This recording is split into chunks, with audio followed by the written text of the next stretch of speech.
What's up, fight fans? This is Kurt Deville with Counterpunch Boxing News, and I have some new news concerning Teofimo Lopez. Teofimo Lopez took out the hard-hitting, strong, powerful, bigger Campa, okay? Lopez showed he was game. He showed his defense early. Campa showed that he was durable. He showed he was tough. He moved forward. He pursued Lopez, okay? And it was a good fight as long as it lasted. I mean, it lasted 8 rounds, okay? Pedro Campa came to fight. You know, he answered shots when Lopez would get those right uppercuts and straight rights and chops him over the left hand of Campa. You know what I mean? And Lopez looked good. Is he ready for 140? I would say sure he is. I always thought he was a big 135 pounder, but I will say this.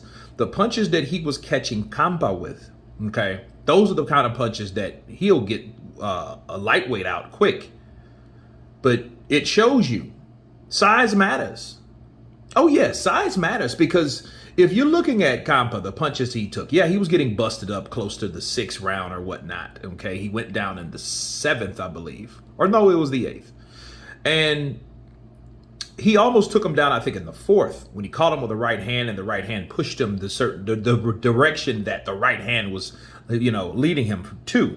Okay, and I think that Lopez is in the right era. I just think that he's in the right one. I think a lot of times fighters fight at a weight class too long. Maybe, just maybe, that's why his father suggested, hey, let's go to 140 and not come back.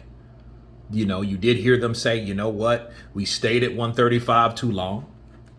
Okay, so a lot of those times, you know, you got to take all that into consideration, because it shows you that, you know, these were issues before the loss had occurred.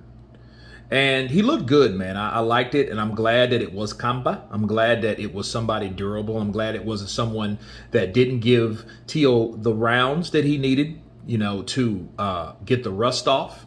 You know, he's had 2 surgeries, okay? He's had family problems and all this, that, and the other, you know? And one thing about Teofimo Lopez, you know, he learned, and I think there is hope for Lopez, definitely. The talent is there, and I think, you know, the other part, the spirituality of it is there. It could be. It just depends. What does Teofimo Lopez do, again, when he gets to the top?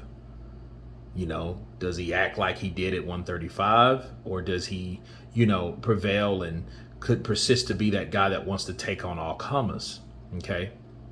Now, I did like the way he stopped Ryan Garcia from the publicity attempt, you know, on his name. You know what I mean? On the sake of his name. Like, oh, I'm coming there and I'm going to call you out. And Teo was like, yo, I don't have time for that. But back to the fight, man. Campa was definitely game. It did get to the point, though, where he started to follow Lopez around, which is a no-no. You never follow a puncher around. I don't give a shit if you feel you're bigger or whatever. He's still a puncher. A puncher is a puncher. And that's exactly what a puncher does. He punches, and he got punched doing that same thing that he shouldn't have been doing. Okay, walking Lopez around. And Lopez, man, has a beautiful variety of left hooks and uppercuts. I've always liked that about him. He lodges these left hooks in. I remember Roy Jones was known for it. Sugar Shane Mosley at one point. Roy Jones, you know, could just, like, they're athletically gifted, so they can just launch a left hook. Vladimir kind of did it, but he didn't do it as good as those guys.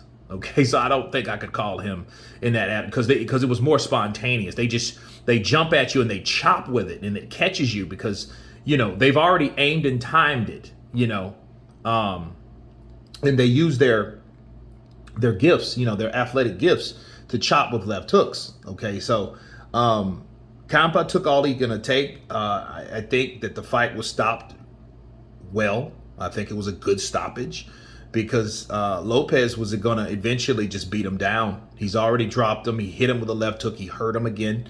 He started hitting him with uncountable right hands. So, you know, those type of things happen.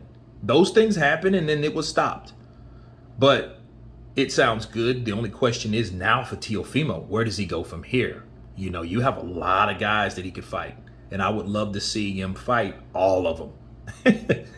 But anyway, you guys tell me what you think of Teofimo Lopez stopping Pedro Campa in round 8. Of course, please subscribe.